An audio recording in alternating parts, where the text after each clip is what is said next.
Well, this is another episode of Taking the Reins, and I'm by myself today. I don't typically do that. We usually have a guest, but I just want to get together with you and discuss kind of what's going on with the podcast. And obviously, this is the recap number 4. And I think we had a really nice set of guests this go around. If you've not listened to all the episodes, I encourage you to as you learn about different ones through this recap that might be of interest to you.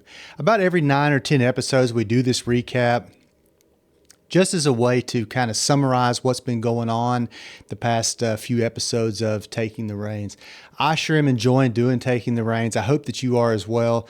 I always encourage you, if you have questions or feedback or even suggestions of people that you think might be of interest for the podcast, please shoot them to me, give me a ring, shoot me an email, however you can. Get in touch with me through messaging, through Instagram or any of that stuff, Facebook as well.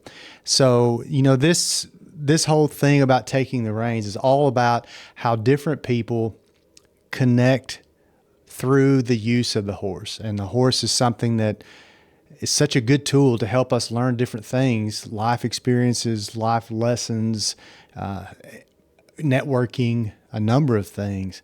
And just to kind of kick this off, the one that was a little bit different was the very first one we did in this series. And we'll start with mules, half donkey, half horse. A friend of mine, Dr. Amy McLean, was the one that was my guest in that episode. She's such a great lady, someone I've known for a number of years, and has a wealth of knowledge about all things horses, equids, and somehow has navigated through mules and donkeys, and not just in her professional career, but I guarantee you, if I call Amy today, right now, she's preparing to show one of her mules at one of the bigger shows somewhere. She enjoys that kind of stuff, and she gave us such great insight on what donkeys are being used for. A lot of times I think we get pigeonholed into what we know and what we do here in the U.S., and sometimes we don't think about how horses or equids in general are being utilized throughout the world. And she's someone that is connected to South America and Central America and knows and gave us some insight on what that's all about. Donkeys and mules, not necessarily something that I'm totally interested in myself, but I thought that was a great refresher for helping us to think about what else is it out there that we could find some interest in or think about in terms of the show world. It's not just always just about horses. So go back and listen to Amy McLean. She's super open. Again, as someone that's an academic, she works for UC Davis and can be someone that maybe if you are into donkeys and mules, she'd be a great resource to have in your pocket. After that, we went to Graham Ebner. That was a total breath of fresh air for me for something new and something different. The title of that one's The Secret World of Custom Boot Making, and maybe not something that we all consider a lot of times because we can go to stores, whether it's Cavinder's, Boot City, or Teener's, or wherever it may be, Davis Boot Company online, Rio's of Mercedes, wherever you want to get your boots, and get a boot, a nice quality boot today. But there are a whole plethora of different boot makers out there, and if you want a custom pair of boots, Graham Ebner is the guy that can do that. Graham is surprisingly young in his trade, but if you watched, I think Graham was probably one of the first ones where we started trying to record and get these videos to you so you can utilize YouTube and watching the podcast, some episodes. It was done over WebEx, but at the same time, you could see Graham and you could see what he was doing. And what I liked about that episode, if you watch the video, is he showed us in the video some of the boots he's working on and some of the artwork. Graham's actually an artist, in my opinion, not just a boot maker, but an artist, and has come up with some really cool, neat designs that you can go to his website, Instagram, or watch our video to see what he's done. In that episode, he talks about not just the boot making process, but the intricate details that he goes through in getting a pair of boots done. Super interesting guy, a lot of personality. So if you're interested in that just for an entertainment value alone, I think it's a good one. In this series of 9 episodes that we're discussing in our recap, we did some really neat off the wall stuff and I'm kind of looking for that sometimes at something a little bit different. And the artificial intelligence, the new frontier in animal agriculture with Dr. Marcus McGee was definitely that. That is one that I would encourage you to definitely go watch the video. There's a live video of that. Well, I videoed it while we were doing it live, recording it. And Dr. McGee is a good friend of mine, somebody that I talk a lot with, and he has got great ideas. He's really into this linking of artificial intelligence and the animal world or agricultural world. And in that episode, we talked a lot about use of drones in animal agriculture, and even just how artificial intelligence is kind of weaving its way into our everyday life. And I was one of those that was very turned off with artificial intelligence. I didn't want to get into all that. Of course, if you've listened to the podcast, you know that I'm kind of not really into social media all that much. I've had to make myself through this process, but I really don't have a whole lot of interest in it myself. And artificial intelligence goes along with that. And people start telling me they were using things like ChatGPT in their everyday lives and their careers and professions. And I thought, man, I'm just not really into that. Don't really want to do that. However, Dr. McGee's the guy that has kind of taught me how to use it, and I'm in my infancy with it. But man, it does bring a lot of value, especially in the editing process. If you don't know how to write and you think you're going to use artificial intelligence to help you write papers or whatever it's going to be, you're not going to become a better writer by using it. But if you kind of have an idea how to write and you want to learn how to write better, it's such a great editing tool. But it goes on so much more advanced from that. And in that episode, Dr. McGee is the guy that discussed a lot of that. After that episode, Cal Middleton is a horseman deluxe that I've known for 20 years, kind of on and off. Cal Middleton, if you look at his website and what he's doing on Instagram, he is all over the world. He was in Australia over the break. Christmas break. He was where else was Cal? Greenland or something like. He's just all over the place, doing some exciting stuff. Maybe it's Hawaii. I think he was in Hawaii. So he travels all over the world, basically giving clinics on cattle handling and horsemanship, and has written a book, and was a student of mine years and years ago. And we just reconnected kind of over the years here and there. And I think that's a really good episode. And I entitled that one, Showing, Training, and Life Lessons, because he's a philosophical kind of guy. And so he'll give some great insight when you listen to that episode. From the ground up, mastering hoof care was done with my friend TJ Carr. He's our farrier here on campus as well, does all our farrier work with our horse unit, and someone I've just gotten to be buddies with. If you've been watching and you remember Colby Coltrane from a previous episode, TJ's the guy that got me hooked up with Colby, who we'll be back on later on. We're going to do another episode with Colby here coming up in February, March, somewhere in there. TJ is just a super good guy. If you know TJ, he's just a good person and does a great job with farrier work. And a lot of times what I want to do with these episodes, if you've noticed, we've done some entertainment type episodes, but then we also want to sprinkle in or throw in some of the educational things. And of course, you got to know how to feed horses if you're going to own them. We've done one on nutrition. We'll do some more. But I thought hoof care was a big one because it's something that a lot of people may not quite understand and know when to do. And you've got to call upon a professional to kind of get it done. So TJ's the guy. TJ did a good job with that.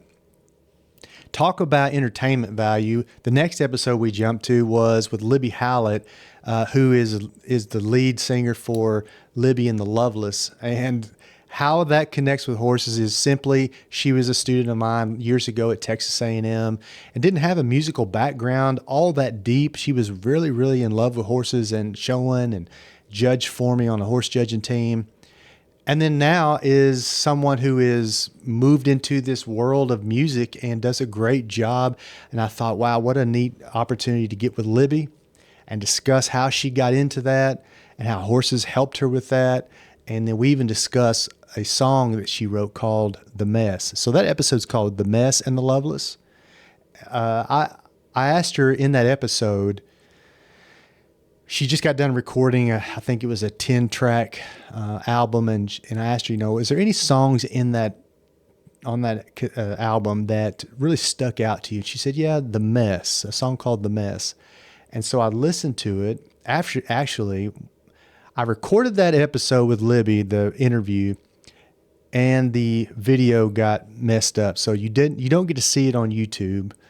But at the end of that, I asked her to pull out her guitar and sing a part of The Mess, so I had an understanding. And it didn't record well through WebEx, but I had her send me some snippets from that song that she had recorded. I incorporated it into that episode that you can listen to here on your podcast, whether it's Apple or Spotify, either one. And I think you'll get a great feel for who Libby is, what she's doing, and the kind of music she loves. And I really think The Mess, the song, is a really cool song and kind of sad country song, but a good one. So I appreciate Libby and all she's done with that. We moved off into the world of equine law with Jane Calamusa, and I called it the Galloping Gavel, Legal Insights for the Equine World. Again, Jane is one of those that can bridge both. She can bridge the educational fun part of it with the fun. She's a super neat lady that's just got a lot of personality, and someone that I didn't know, but she came to me through another person that suggested I get to know her. And she's over here in Tuscaloosa, just 70 miles from me. So I went over there, actually went over there twice. That's a story that you'll kind of pick up on if you listen to the episode. But I had to redo the episode with her because of a error of mine. And so she was kind enough to redo that episode, and we got it on video. You can watch it on YouTube if you'd like to see that go down. But if you own horses, you should listen to that episode, because as a lawyer and as a horse person, Jane connects the two worlds and gave us some really good perspective on what you should be doing as a horse owner to protect yourself from liability, from different things that can happen when you own horses. And so we talk a lot about some of the pitfalls and things, that I think that people could get away with when I was a kid. Just probably not safe to get away with or try to get away with today because of liability stuff. And so that one, if you own a horse, you should listen to Legal Insights for the Equine World. Barry and BJ Thomas, they were in the next episode called Every Second Counts, the fast-paced world of barrel racing. These guys are a hoot. And again, they're another one that we videoed, and you can see the video again on YouTube. That's at Taking the Reins, Mississippi State University. And you can see the full episode with both Barry, myself, and BJ. These guys are into barrel racing. And that, again, is something that's not my background and not something I have a whole lot of knowledge in. But I enjoyed sitting down with those guys. They love it. And, just about anybody who has a passion for something, when you start to talk to them, you can see and feel the excitement. And it was an exciting interview. Those two guys are really cool guys. I'm glad I got to know them a little bit better and connect with them.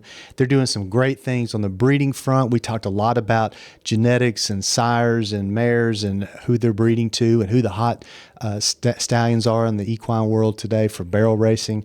We talked about an NFR horse that they have and some things that they wanted to get done with that, and just kind of where the barrel horse world is going. So I know if you live in the state of Mississippi, you probably are interested in barrel racing. If you own horses, you'll probably really enjoy that one with our Mississippi boys, Barry and BJ Thomas. And then to round out this series of 9, a balancing act, The Life as a Collegiate Equestrian with Kate Rushton and Pam Adam. Man, that's a fun one. I enjoyed Pam and Kate so much. Two of our students here that are into the equestrian team, and they gave an insight on what it's like to go between the equestrian world and being a student. I should say they go between being a student and working pretty routinely at going to the barn and riding and competing and doing all these things. That is something that I would like to get into in the next series of episodes. Is that we have this difference between IHSA club sport competition on college campuses and NCAA. And those two things are vastly different, but share some of the same perspectives as well. And I want to get into a little bit more of that and give you some insight into that, education maybe on what the differences and similarities are. And this one gives us a whole lot of insight into what these kids are going through, trying to balance being a student, being an athlete, and all that they have. Plus, Kate and Pam are extremely energetic, extremely entertaining, and funny young ladies. So that one's another one that you can see on YouTube and or listen to the audio and podcast form. So start to look forward to some of these. I'm trying to do more of the video aspect of it. I always leave in the description below on the podcast episodes which ones have video, full video on our YouTube channel. So if you go there, subscribe to the channel, you get updates on when we post those. And I look forward to doing more of these. Some of the ideas I have looking forward, we're going to have Cole Cameron in the next grouping, and a few more exciting ones, like I said, about the NCAA and some different things. So please keep tuning in. I hope you're enjoying Taking the Reins and looking forward to seeing what you think about the video form. Thank you. Have a great time listening to the next set.